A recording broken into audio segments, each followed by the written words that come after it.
বাংলাদেশের সকল সরকারি চাকরিজীবীদের জন্য পে স্কেল নিয়ে দারুণ সুখবর দিল সরকার।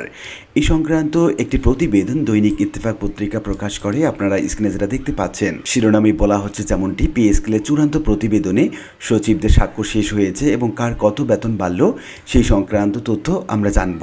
পত্রিকায় যেমনটি বলা হচ্ছে, সরকারি কর্মচারীদের দীর্ঘ প্রতীক্ষার অবসান ঘটিয়ে প্রথম থেকে 20তম গ্রেড পর্যন্ত মূল বেতন সর্বোচ্চ 100% বৃদ্ধির চূড়ান্ত সুপারিশ করা হয়েছে। 2 ধাপে বাস্তবায়িত হতে যাওয়া এই নতুন বেতন কাঠামোর প্রতিবেদনে সচিব কমিটির সকল সদস্য ইতিমধ্যে স্বাক্ষর করেছেন। প্রধানমন্ত্রীর কার্যালয় থেকে প্রকাশিত জনগণের সরকারের 180 দিন শীর্ষক ইবুকে নবম জাতীয় বেতন স্কেল সংক্রান্ত এই তথ্য নিশ্চিত করা হয়েছে। নতুন এই বেতন কাঠামো পে স্কেল বাস্তবায়নের লক্ষ্যে 2026-27 অর্থবছরের বাজেটে বেতন ভাতা বাবদ 89,836 কোটি টাকা এবং পেনশন ও গ্র্যাচুইটি সহ সর্বমোট 1,41,434 কোটি টাকা বরাদ্দ রাখা হয়েছে।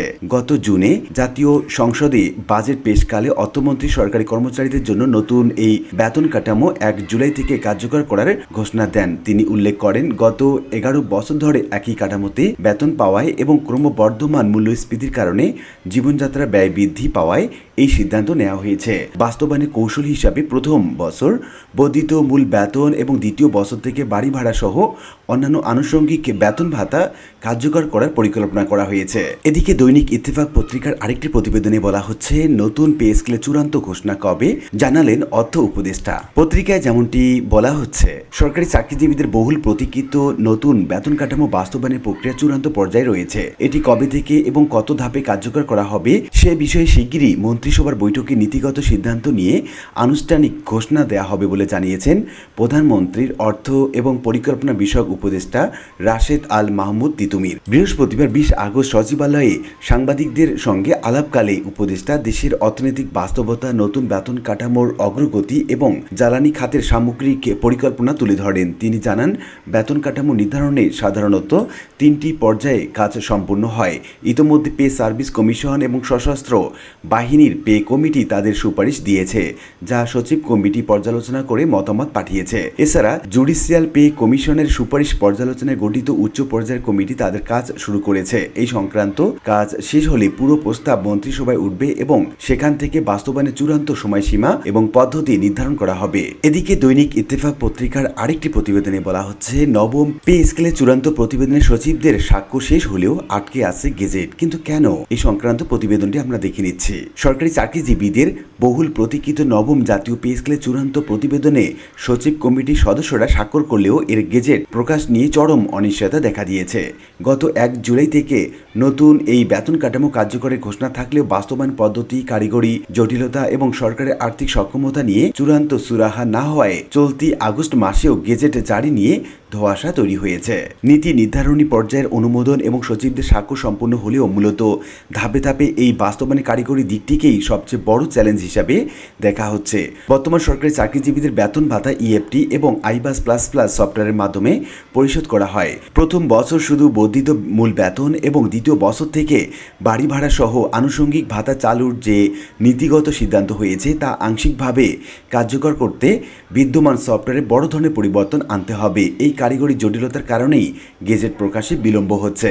এছাড়া নতুন বেতন কাঠামোতে যেন কোনো পেশাজীবী বা চাকরিজীবী বৈষম্যের শিকার না হন সেদিকে কড়া নজর রাখছে সরকার। 2015 সালে 8ম জাতীয় পে স্কেল বাস্তবায়নের পর বিশ্ববিদ্যালয়ের শিক্ষক সহ বিভিন্ন মহলে যে অসন্তোষ দেখা দিয়েছিল তা এড়াতে অত্যন্ত সতর্কতার সাথে কাজ করছে মন্ত্রী পরিষদ সচিব নাসিমুল গনির নেতৃত্বে 10 সদস্যের উচ্চ পর্যায়ের পর্যালোচনা কমিটি। প্রথমে 2 ধাপে বাস্তবায়নের কথা থাকলেও বর্তমানে 2026 সালের জুলাইয়ের মূল বেতন, 2027 সালের জুলাইয়ে ভাতা কার্যকর করা সহ 3 ধাপে বাস্তবায়নের প্রস্তাবও বিবেচনায় রাখা হয়েছে। সার্বিক পরিস্থিতিতে গেজেট প্রকাশের সুনির্দিষ্ট সময়সীমা এখনও পরিষ্কার নয়। সরকারের সংশ্লিষ্ট একটি সূত্রের দাবি, কারিগরি দিকগুলো দ্রুত সমাধান হলে চলতি আগস্টেই গেজেট প্রকাশের সম্ভাবনা রয়েছে। তবে ভিন্ন একটি সূত্রের ধারণা, সফটওয়্যার হালনাগাদ এবং আনুষঙ্গিক সকল প্রক্রিয়া শেষ করতে অক্টোবর আগে এই গেজেট জারি করা সরকারের জন্য কঠিন হতে পারে। ফলে নতুন পে স্কেলের সুফল পেতে সরকারি চাকরিজীবীদের অপেক্ষার প্রহর আরও দীর্ঘ হতে পারে। দৈনিক ইত্তেফাক পত্রিকার আরেকটি প্রতিবেদনে যেমনটি বলা হচ্ছে, পে স্কেল বাস্তবায়ন নিয়ে নতুন শঙ্কা, আরও পর্যালোচনার নির্দেশ দিয়েছেন প্রধানমন্ত্রী, এমনটি বলা হচ্ছে এই প্রতিবেদনে আরও যেমনটি বলা হচ্ছে, সরকারি চাকরিজীবীদের নবম জাতীয় পে স্কেল বাস্তবায়ন নিয়ে ফের শঙ্কা তৈরি হয়েছে। নতুন বেতন কাঠামো সুপারিশমালার খসড়া প্রায় চূড়ান্ত হলেও শেষ মুহূর্তে জুডিশিয়াল সার্ভিসের নতুন বেতন কাঠামো নিয়ে নতুন জটিলতা দেখা দিয়েছে। জুডিশিয়াল সার্ভিসের অধীনে থাকা ব্যক্তিরা মূল বেতনের সমান অর্থাৎ শতভাগ ভাতা দাবি করায় গেজেট প্রকাশের আগে বিষয়টি আরও পর্যালোচনার নির্দেশ দিয়েছেন প্রধানমন্ত্রীর কার্যালয়। এর ফলে নবম পে স্কেলের বাস্তবায়ন প্রক্রিয়া আরও একবার অনিশ্চয়তার মুখে পড়েছে। নতুন এই জটিলতার কারণে Bangladesh judicial service pay commission 2025 এর প্রতিবেদন নিয়ে চূড়ান্ত পর্যায়ের পর্যালোচনা শুরু করতে যাচ্ছে অর্থ বিভাগ সূত্রে জানা গেছে, গত সপ্তাহে প্রধানমন্ত্রী এক অনির্ধারিত বৈঠকে অর্থমন্ত্রী আমির খসরু মাহমুদ চৌধুরীর সঙ্গে নবম পে স্কেলের আর্থিক প্রভাব, বাস্তবায়নের সময়সূচি এবং বিভিন্ন খাতের বেতন কাঠামোর ভারসাম্য নিয়ে বিস্তারিত আলোচনা করেন। বৈঠকে প্রধানমন্ত্রী কমিশনের প্রতিবেদন এবং জুডিশিয়াল সার্ভিসের দাবিগুলো আরও গভীরভাবে পর্যালোচনার নির্দেশনা দিয়েছেন। বেতন কাঠামোতে কোথাও কোনো বৈষম্য বা অসঙ্গতি থাকলে তা দ্রুত নিরসন করতে বলা হয়েছে।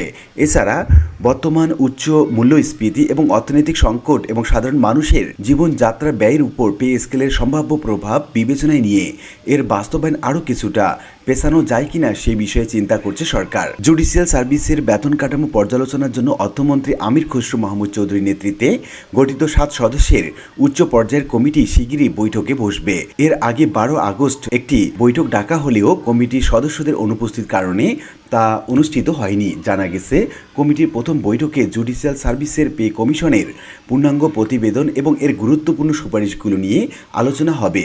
বিশেষ করে বিচারকদের বেতন ভাতা এবং অন্যান্য সুযোগ সুবিধা বর্তমান বাস্তবতার সঙ্গে কতটা সামঞ্জস্যপূর্ণ, নতুন বেতন কাঠামো বাস্তবায়নে সরকারের অতিরিক্ত কত অর্থের প্রয়োজন এবং তা কোন পদ্ধতিতে দেয়া সম্ভব, এসব বিষয়ে পর্যালোচনার বিশেষ গুরুত্ব পাবে। তো উল্লিখিত বিভিন্ন আলোচনা থেকে আমরা এটুকু বলতে পারি যে পে স্কেলের চূড়ান্ত প্রতিবেদনের সচিবদের স্বাক্ষর যেহেতু শেষ হয়েছে এবং এটি দ্রুত কার্যকর হতে পারে এবং পে স্কেলের গেজেট নিয়ে দারুণ সুখবর শীঘ্রই আসবে এবং জানা যাচ্ছে বিভিন্ন সূত্রে। আশা করি বিষয়টি বুঝতে পেরেছেন। আর আজকে ভিডিওটি এ পর্যন্তই। ভিডিওটি ভালো লাগলে লাইক কমেন্ট করতে ভুলবেন না। দেখা হবে অন্য কোনো ভিডিওতে। সে পর্যন্ত সবাই ভালো থাকবেন। ধন্যবাদ।